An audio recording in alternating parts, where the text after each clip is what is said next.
What's going on, Twitch? You came here to watch a show, but I'm not going to let you do that yet. Nope, I have to say a thing here, and I didn't know what it was going to be, and I still don't, but we're doing it live, and it's okay, because you got to watch this really cool video that Chris made, and I still have a minute. No, I still have...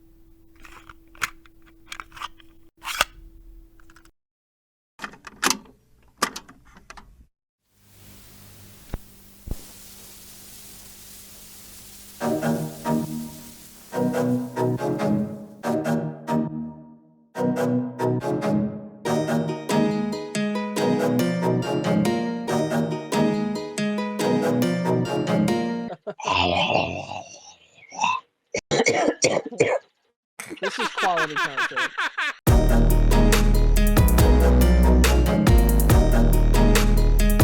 Dude is my age. Marcus is my age, and he's got like 50 years of fucking experience.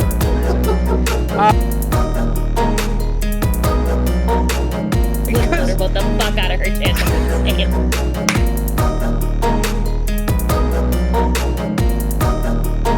Louis Armstrong was the midwife that helped birth ska from the cloaca of punk.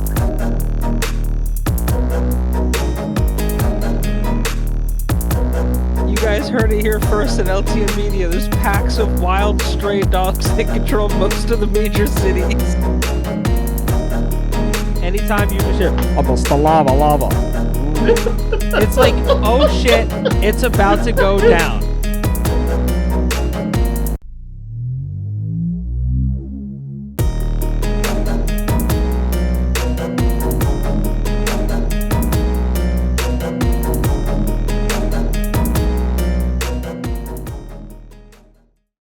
Goblin Dick.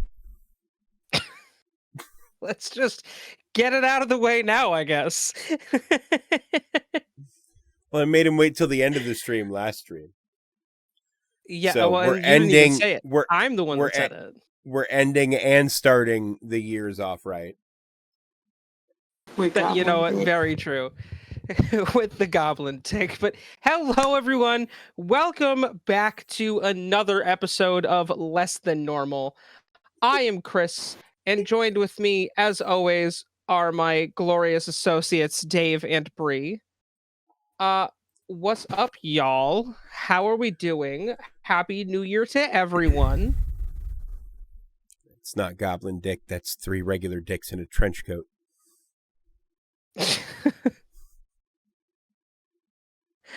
I'm and sorry. that's been our what? show, everybody. Yeah, Nice to see y'all. Goodbye. Look, I tell you what,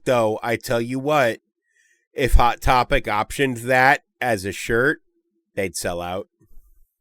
Oh, easily. It's 3 dicks in a trench coat. 3 dicks in a trench coat. Keep it simple. Stay weird. Bye. Yeah, right. Fuck. We were supposed to do a show on New Year's Day, but Dave was very, very sick, and that would have been really fucking mean of us to do. Here's the question. Are you okay, Dave? I mean, I still look like the gorilla who escaped from the zoo and punched me in the eye. But, I'm no longer actively wishing death upon myself to be rid of the existing. So, dude, you were in a bad fucking way. You were super sick. That was nuts. Wasn't COVID. I've still never had COVID. Dude, I've had that shit like 5 times, so. And you know what the craziest thing is? I was sicker without COVID than anybody that I know personally ever got with COVID. With COVID? Yeah. That's just crazy. To get it, you would have to leave your house. Look, Amber's here now, and she makes me go and do things, and I don't like it, and you guys need to make her stop. I was going to be it's good for you. And then I remembered Danger. You forget Danger's real name. What did I say? Amber. Oh. Danger. I was like, who? Oh, yeah, that's her real name. Forget people have names. Yes. Dave's real name isn't Dave. That's just a screen name. Dave's real name is Jim. No, it's not. It's Frank. It's Frank. All right, so I'm even spreading false rumors. Dave's real name is Smitty Werben Jaegerman Jensen. He was No, it's- number Number one. one. It's John Jacob Jingleheimer Schmidt. His name, yeah, and his name is my name too. So remember that. Whenever we go out, we usually get arrested because when you have a name like that, you drink the pain away. Yeah, 100%. We are the people. When someone says someone here has enough alcohol to forget that they live here, we are those people. You ever get so Oh drunk my- you forgot you were alive and were trying to shoot craps with the devil and he just kept telling you to get out of his living room? Just no. me? Yeah, just you, I think. Okay.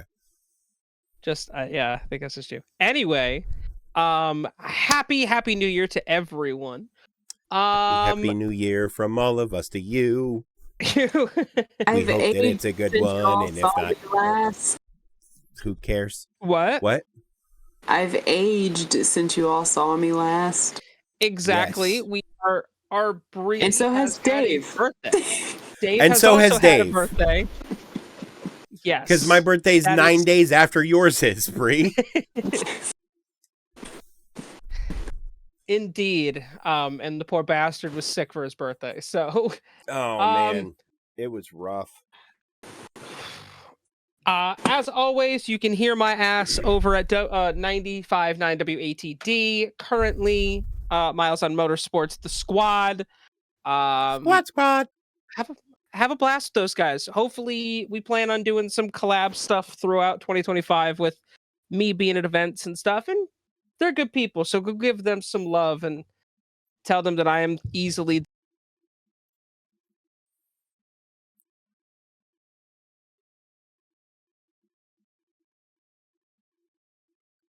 Oh, no.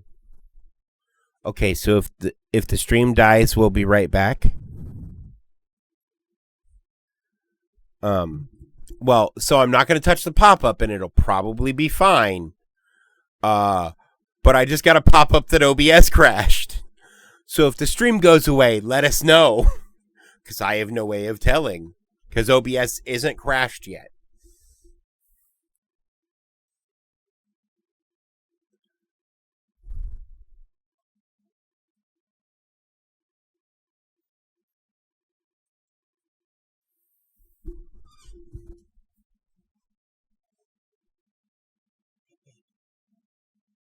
If you go upstairs,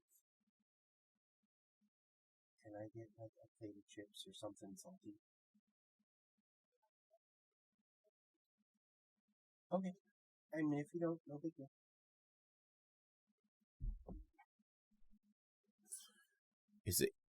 Is it Craven?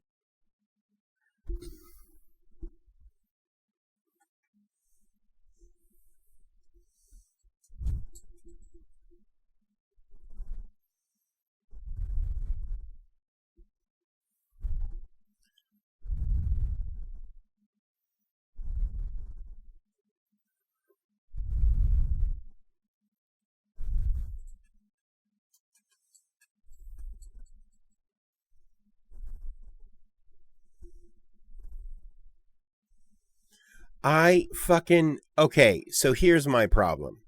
I want to see Sonic because Keanu, but I don't want to see Sonic because of Shadow. I've heard it's really good too, but like as somebody who used to read the Sonic the Hedgehog comics back before the Sonic the Hedgehog expanded universe, so like back before Amy existed, I read the Sonic the Hedgehog comics when it was just Sonic and Tails and Robotnik and people.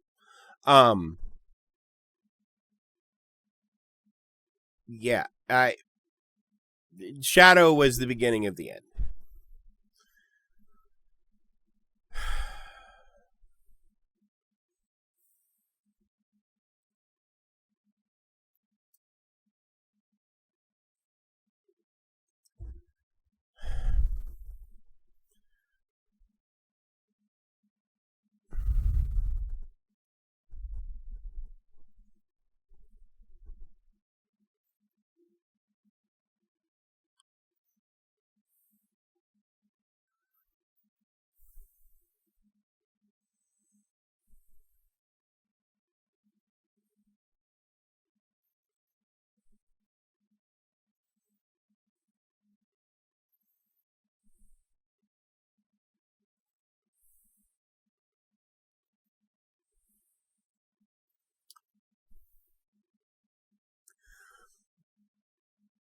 banana.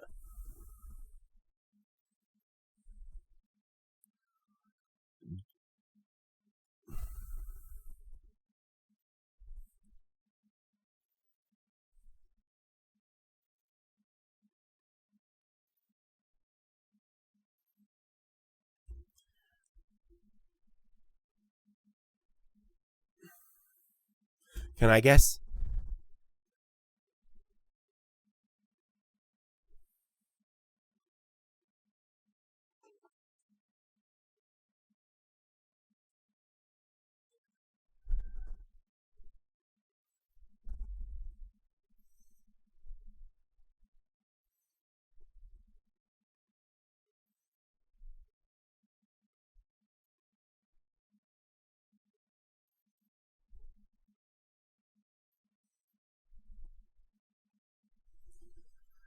Yeah, it looks. It's.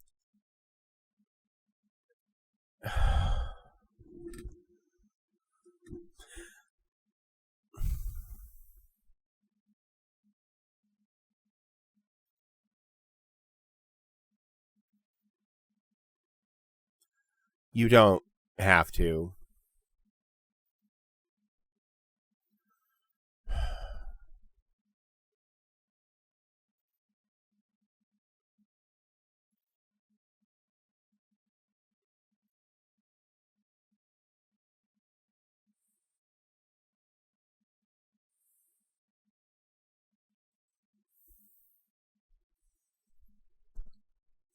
Um, I'm surprised. Gandhi 2, the nuclear option, isn't on that list.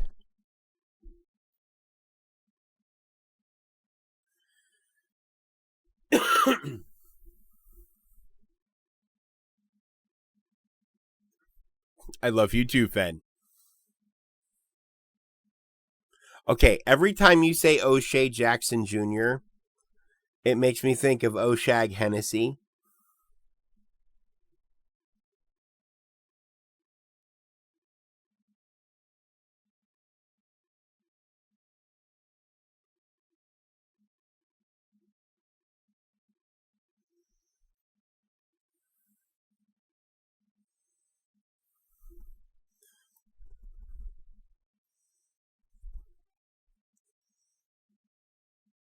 I mean, at least he don't look like LL Cool J. How fucked up would that be?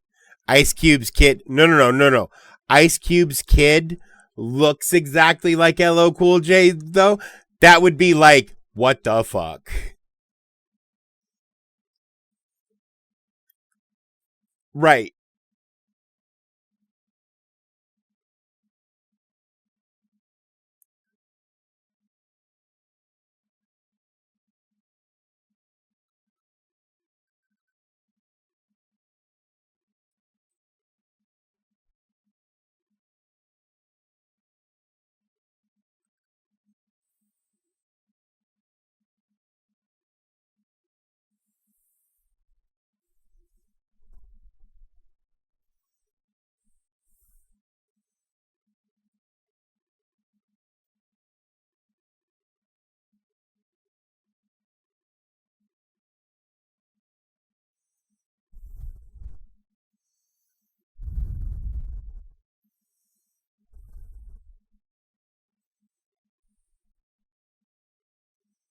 Mm-hmm.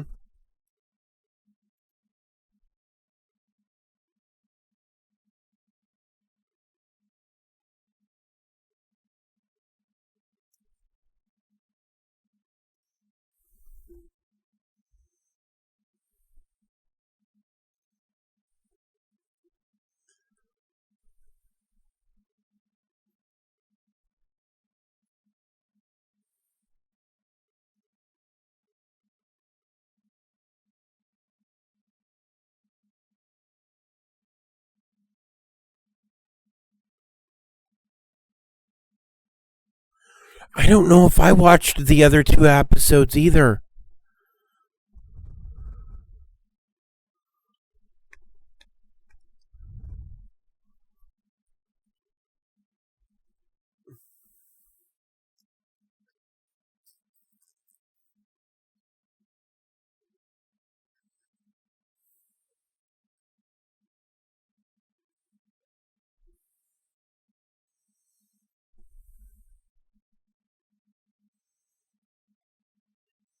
I look.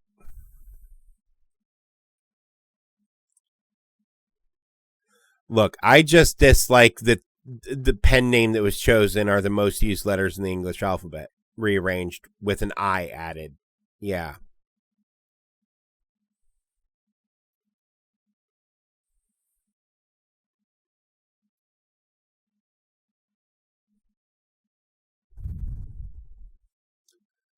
Oh, well.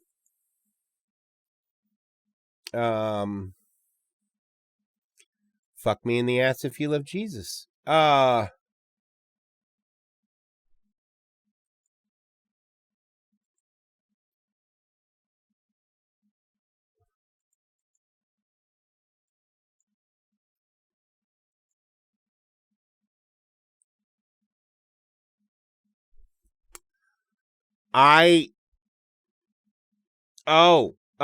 Probably because OBS is crashing. So we'll be right back, guys. Probably since OBS started.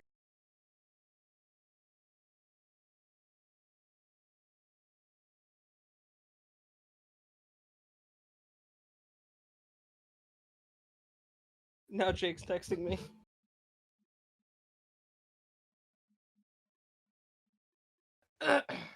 Hi, we're back. Refresh.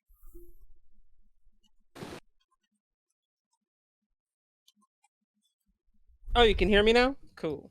All right, cool. Can they hear me? Okay. Okay, they can hear me. They can hear you. No. I can hear and see. Well, I can hear everybody. Can't see Dave. I don't know if that's just me or if that's stream too. No, that's everybody. Dave is not here, man. Dave went to hell. I hear you now. I can hear all. I hear all. I see all. Thank you, Jake, for letting us know, because we could have gone the entire episode and not known. That would have been real funny for us. True.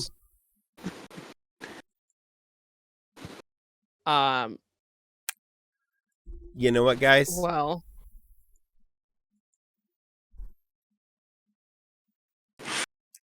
Dave's like, this is fucking crazy. Yeah, so I guess on that, Bree, do you want to do some of your movie reviews? Alright. So, I have a list of 8 movies, but I'm not going to review all of them because we'll be here forever. But there are definitely a few that I want to review. So we'll start with Sonic 3 because it's at the top of the list. It's a very fun time, but as Dave has mentioned about like where he kind of stopped with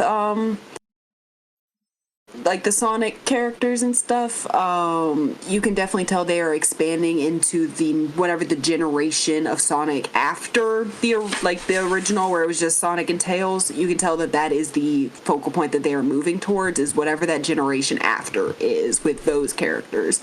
So if you didn't grow up with those characters, I don't know how you'll feel about Shadow's portrayal, because I've heard a couple people complain about how he's so just one note and sad and angry, and how Keanu Reeves' voice performance kind of reflects that, because the performance is very monotone, it's very one note, it's very flat, but I think it works for the character, especially with what they do with Shadow in this movie. I feel like the voice performance matches. And then we got Jim Carrey pulling double duty where he's 2 different characters, and it is fabulous. One Jim Carrey is already chaos. You add another one and then it's like, okay. It's family fun. It's pure family fun. Yeah, because he also plays Grandpa Botnick, doesn't he? Yes. I almost said Grandpa Butt Slut. And it's also, I mean, I was in Zach's stream one night and he was talking about Sonic and how he had seen one of the clips, and I'm not going to spoil it, but one of the and I'm sure a couple of the things, because you have Jim Carrey playing 2 characters, and those two characters spend a lot of time together within the movie, I can definitely guess a lot of those scenes are Jim Carrey's ideas because they're just so Jim Carrey coded. But we love Jim Carrey. You know, guy's a fucking genius. It's a lot of fun. It's also I didn't know this, but that's because I didn't watch the first two Sonic movies until what was that a couple months ago, Chris? Yeah, like a month or two ago.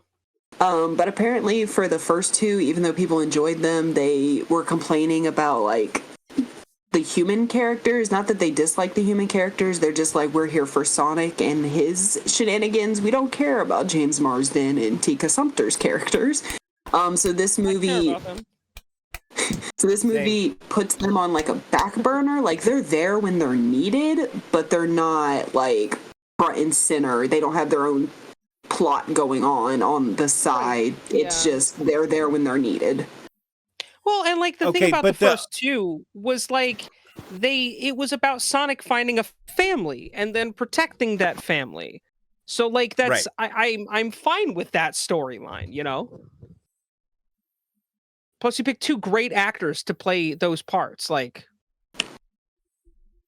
but yeah, so for the people that didn't like the human characters, because I have the same issue with like MonsterVerse movies. I'm like less humans, more monsters. That's what people were thinking with this, was like less humans, more Sonic shenanigans, which this movie does. So if you didn't, the Sonic games and the Sonic content starts with Sonic and humans, and then they slowly add more animal characters. Yeah.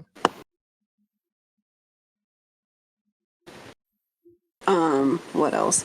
We get it, you vape. What else? There's two post-credit scenes, so that's why I'm saying that they're definitely not done. Because that's what I'm saying. They're moving into like the generation after that the first original games. There's two post-credit scenes. I kind of had one. I figured a whole new generation of a whole new kind of furry all over again. Which one of the post-credit scenes I kind of guessed, but then I looked up because I've started looking up, does blah blah blah have a post-credit scene? And I did that, and I don't want to say it spoiled it because I kind of figured that's where they were going, but I looked it up and it was like post-credit scene. Here's a description of everything that happens, and I'm like, thank you, Google. Yeah.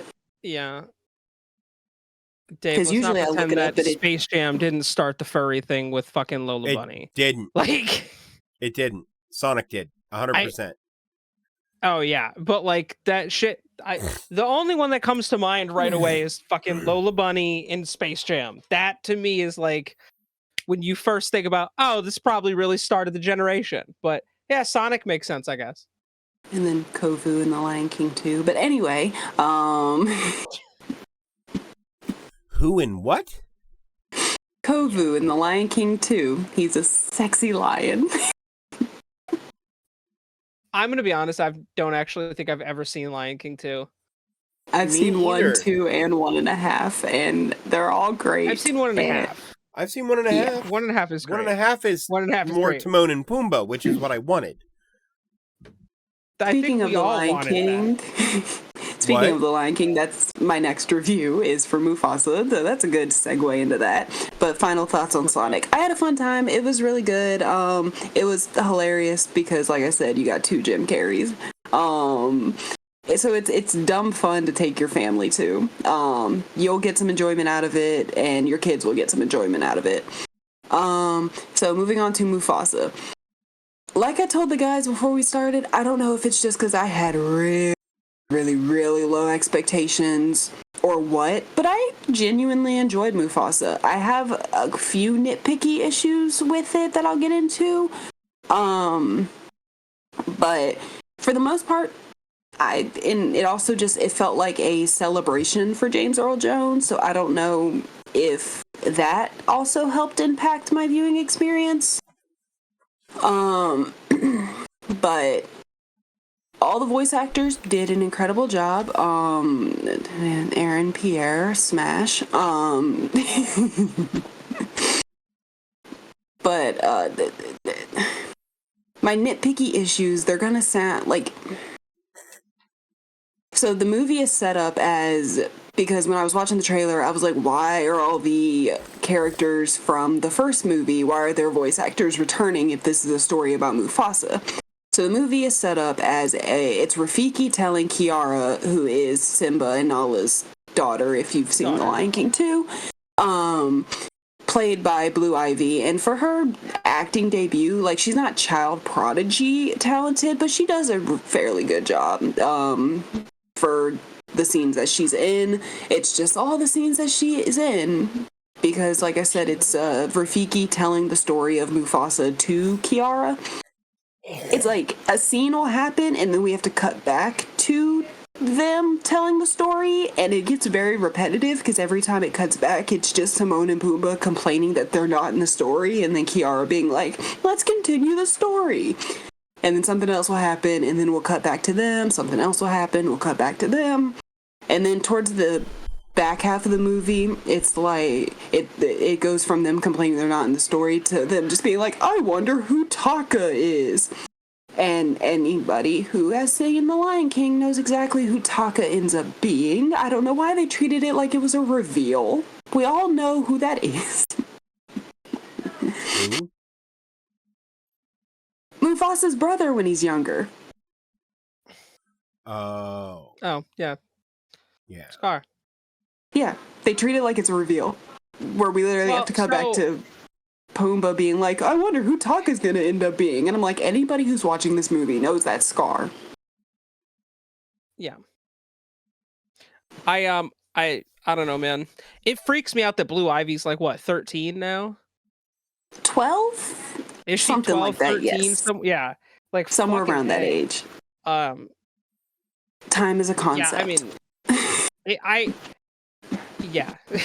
I do like that they did that, though. To have, you know, the actual daughter of the actress who played Nala in, like, I think that's kind of cool. But yeah, Beyonce still can't act worth a damn. She only has 3 lines in the movie, and the woman can't act. Don't come at me, Beehive. She is a very, very talented performer. She is Beyonce, but like, she was good. Woman still can't act. We don't need to.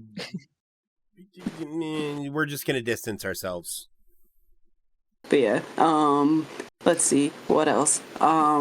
Then because while you're watching the movie, even though it is a movie about like Mufasa and like his brother and stuff, it's like you're kind of waiting to see what's going to be the turning point that takes Taka to Scar, and you come up with answers in your head, and it's a first draft script answer where it's like, but again, it's a kid's movie, so, and it's you're not supposed to think this deep about it, but the reason that Taka, Scar, whatever turns on Mufasa, you can see coming a mile away, and I feel like it's very cheap and easy to do. But I can't think of any other way that they would have done it, so I guess it's acceptable. And then the only other problem, let me guess. Knowing just what you said, I will not react either way. And in the broadest terms, and it's a first draft answer, so I have to remove a layer. There's a misunderstanding of some variety, where Taka thinks a situation is happening that isn't happening. Probably an overheard conversation out of context. And it never gets resolved amicably because, well, no, I refuse to believe that, or whatever. See, you're putting more thought into it than, but I agree with Jake, though. I also have zero interest in seeing this movie. Yes, but we're not the only people. You know, this will be on YouTube and Spotify. Fuck it. Spoiler alert, spoiler warning. Yeah, if you have 5, 4, 3, 2, 1. Because Taka has a crush on Sarabi, and Mufasa also has a crush on Sarabi. Yeah, you know what? That makes Fuck bros so before much hoes, sense. I guess. Yeah. That explains kind of a lot, actually. Yeah, the only other issue I had with the movie is that Boo! there's one too many callbacks to the original film of like, hey, do you remember this from the first one?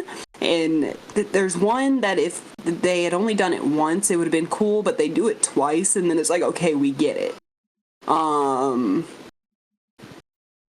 But yeah, so like I said, my only issue is they're very nitpicky, where it's like, it's a kid's film. It's not something you're supposed to think that deep about, but as a, 24-year-old watching it, these are just things that stick out to me about it. But it's a perfectly watchable film. Lin-Manuel Miranda does the music, so of course it's incredible. If you have children under the age of like 12, be prepared to be sick of I Always Wanted a Brother, because it's on my TikTok For You page every other video. That's brutal. Which, it's a very good song, but it's about to be the next We Don't Talk About Bruno. Oh my god. Yeah, that sounds right. Let's see. What's next on the list? Craven. Oh god, hang on. I made a mistake. Did you take... you got cotton mouth like a motherfucker? Nope. Oh, yeah, you fucked up. I You really fucked just up. wanted a jelly bean. And so I ate one Be of those. prepared. I see what you did there. Clever. Be prepared. What? It's the song prepared. the song that Scar sings in Lion King. I gotta watch that again. I haven't seen it forever. All right, Craven. How I bad? think I saw it Is once it as a Madam child, Web but bad? Didn't like it. I had to take notes to remind myself Take notes. of what I was watching, because I started falling asleep. And I don't fall asleep during movies unless I'm like exhausted. Like, I started falling asleep during Wicked. It's not a reflection of the movie. I just had zero sleep that week. Craven, I walked in perfectly awake. I was fine. I was chilling. And then got in there, got about 45 minutes into the movie and went. That's what. Yes, Viking, but that's because you're a psycho. Normal people don't pop 5 Reaper beans. Once in the scene that you see in the trailer, and then again at the end, so twice. Wow, even a waste of a thirst trap. It was, because I was like, I don't care how bad it is. Aaron Taylor Johnson is so fine that it'll at least be that. Him being attractive did not help. Yeah, exactly. It didn't save the movie. That's bad. Yeah, with how horny I am, him being attractive did not help this movie from being boring. Speaking of, I do have at the top of my notes, my review might be a little spoilery, but at the same time, what plot? What is there to spoil? Is it Morbius bad, or is it Madam Web bad? Because Morbius, like, there were some parts that were like, okay. It's because Madam Web is just terrible all around, but at least if you get the right group of people together and you get the right substances, you can have a fun time. Craven is so boring. Substances. It's so boring. Oh my god, it was boring. Why is it over 2 hours? Why am I sitting here? Why is every single line that Craven has, the movie is literally this.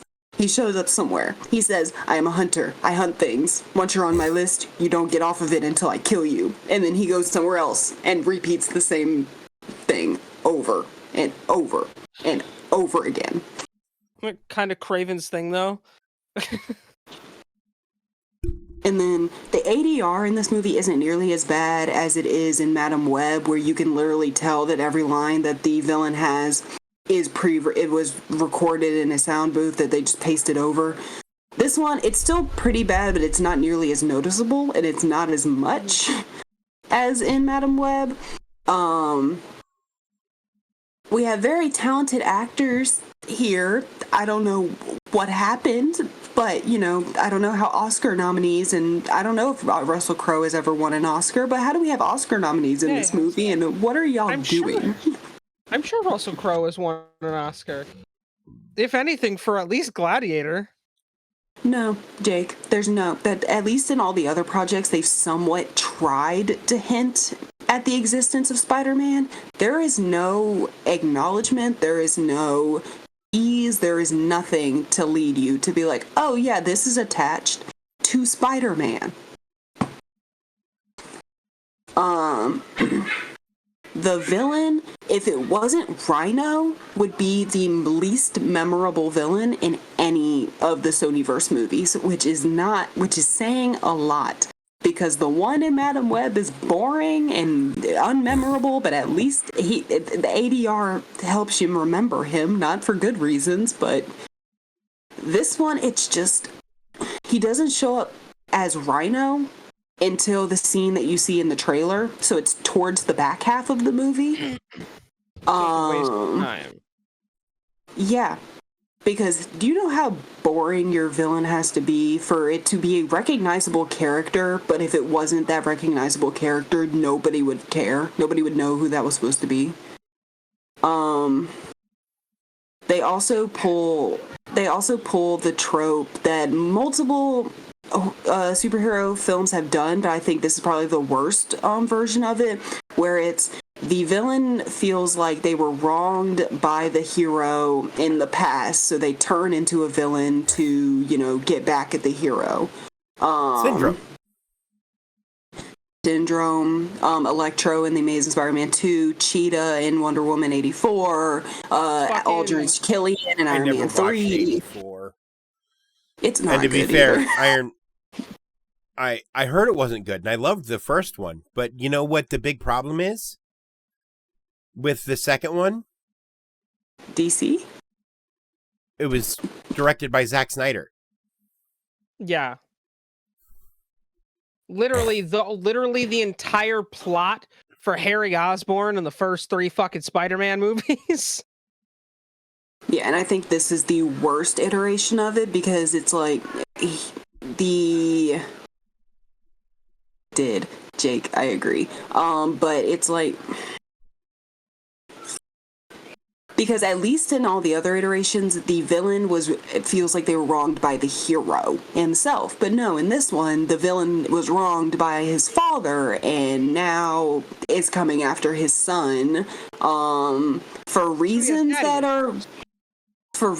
are revealed at the end of the movie. Then usually when you have a reveal, it's something that, like, it's a plot point that isn't answered. It's a thing that people are questioning while they're watching the movie. Nobody's questioning who sent the Rhino after Craven. Nobody's asking that during this movie. So to play that as a reveal, why?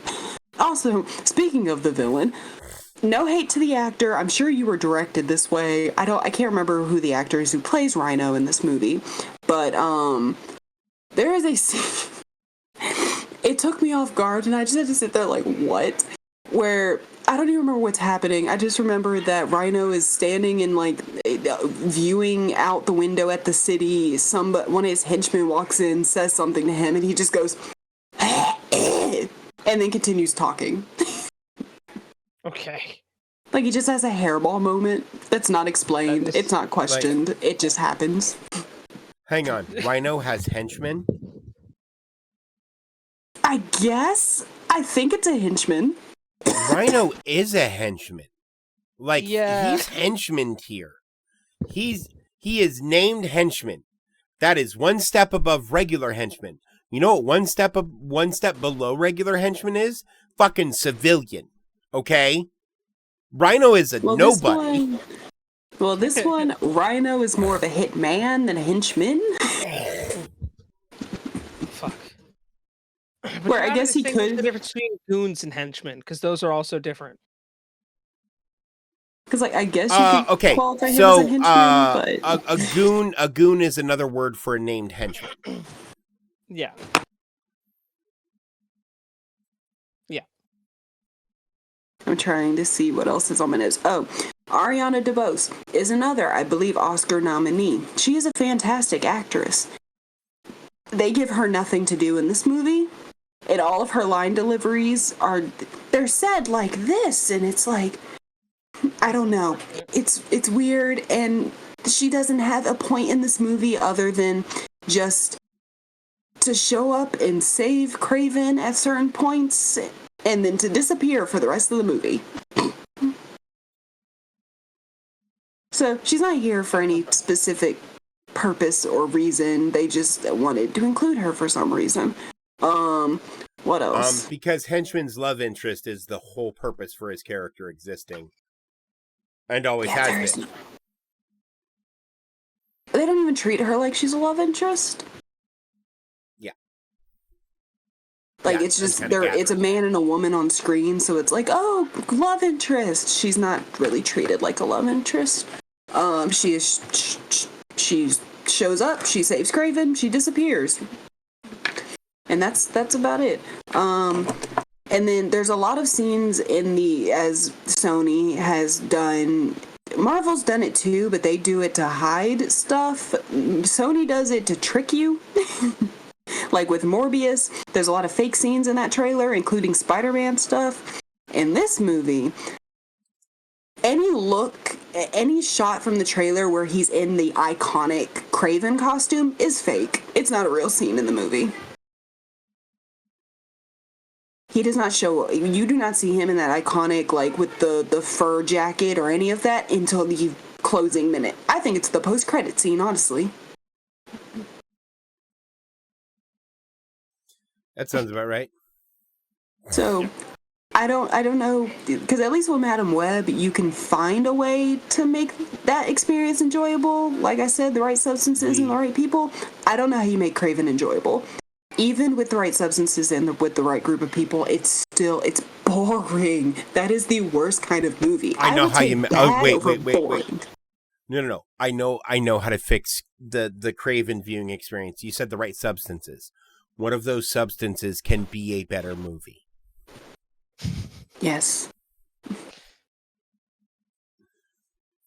That's funny. No probably. To be fair, some of my favorite movies are bad movies. Objectively, Rocky Horror Picture Show is a fucking terrible movie. But it's such a good movie.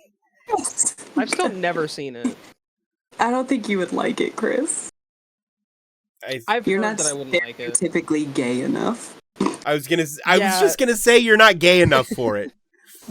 The straight guy is saying that. That makes me feel away. Speaking of substances, my next review is for a movie called The Substance. My next review is for a movie called... It stars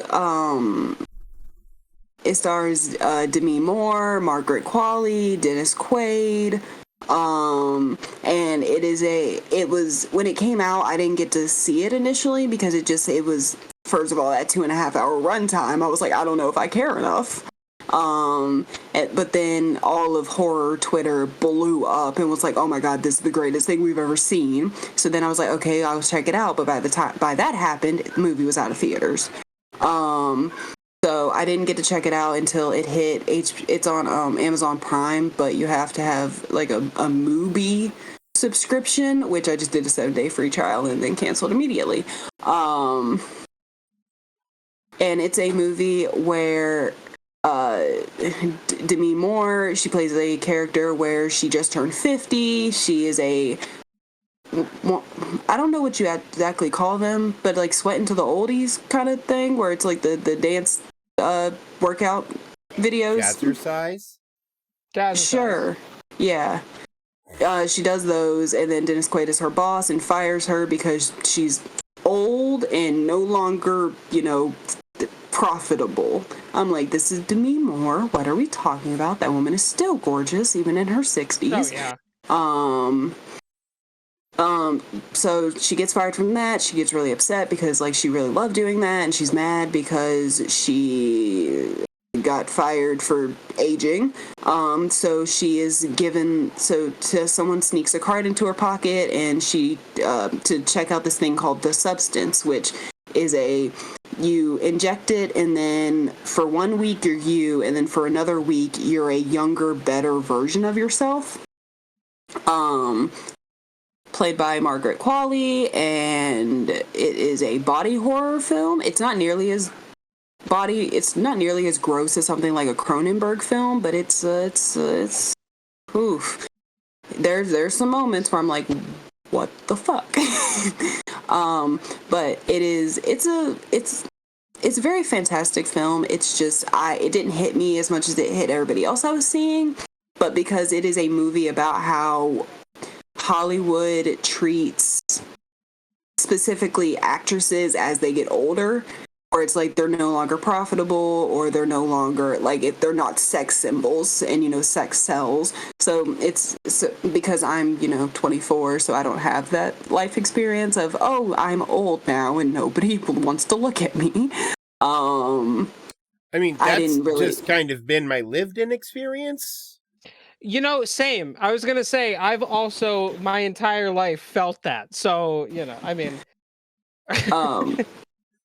So yeah, it is. And Demi Moore recently, Sunday night, just won a Golden Globe for her performance in The Substance. So that's a win for horror. Horror does not typically win awards. So even though it's not the Oscars, it is still a big award. She also says that this is her first time winning any big award in her entire career. So yeah, it is. I did really enjoy it. The 2.5 hour runtime, you don't feel it. It goes by pretty quickly. The entire cast does an incredible job. Dennis Quaid giving a performance. It's not bad. It's a performance. So yeah, if you like horror movies, if you like body horror specifically, if you like really good effects, if you want to see multiple scenes of women just walking around a really expensive apartment butt-ass naked, watch The Substance. How the fuck does Amazon sleep at night charging $6 for people to rent Borderlands? Rent for $6? Yeah. For $6 you can rent Borderlands. And you know what's fucked up? There's like 1,700 fucking, like, almost 1,800 reviews, and the average star rating is 4 stars. I just want you guys to let that sink in for a second. Anyway. Yeah. My next review is for... I'm pronouncing it the way that I have always pronounced it. I know this is wrong, but I don't care. My next review is for Nosferatu. I know it's like Nosferatu. It's Nosferatu. I don't care. That's easier for me to say. I grew up on SpongeBob. It's Nosferatu. But they say Nosferatu. They say Nosferatu. Nope, they say Nosferatu. You're on drugs. Anyway. But yeah, it's directed by Robert Eggers, this is his fourth film. He previously did The Witch, The Lighthouse, and The Northman. Which I haven't seen. Fantastic films. I haven't seen The Northman, and then while I recognize that The Witch and The Lighthouse are both very, very good movies, they are well made, they are well acted. They're just not my kind of movies. So I went into this hearing a lot of really good things. So I went in, I watched it. It's a gorgeous film. The cinematography, the costuming, the just everything. Gorgeous. The use of shadows, which you see a little bit of in the trailers where they have Nosferatu hidden in like shadows, and you only see like a split second of him. And because the marketing has done a very intentional job of hiding what he looks like, I will not be spoiling what he looks like. There's one detail I was not a fan of, but you know what? Other people liked it. A lot of people didn't. No. But other than Send me a 600-year-old message because now I vampire need to know. 600-year-old vampire dong. I heard. Yeah.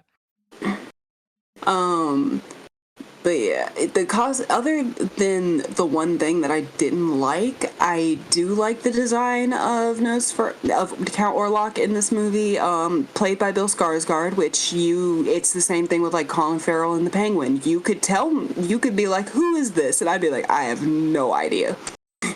He is It's a good villain. It's Bill Skarsgård. It's unrecognizable. Like his voice, apparently he trained with like opera singers to like drop his voice low enough to where you can still make out what's being said, but it's just in this real deep, gravelly, really thick accent, but you can still understand what he's saying. The makeup, I was staring at his eyes the entire time, anytime his eyes were on screen, just waiting for one of them to go to the side to be like, yep, that's Bill. That's Bill under there. Because he can do that on command, which is fucking crazy. He says that sometimes it's not even on command. It just does it. So that's why I was sitting there just waiting for that eye to travel, and it did not. My complaint with this movie, he does not flick any light switches. I don't care if light switches were not invented yet when this movie takes place. He did not flip a single light switch, and I feel like I've been lied to my entire life. Oh, the ultimate SpongeBob reference. Oh my god, that's funny. But yeah, what else? Lily Rose Depp who plays if you don't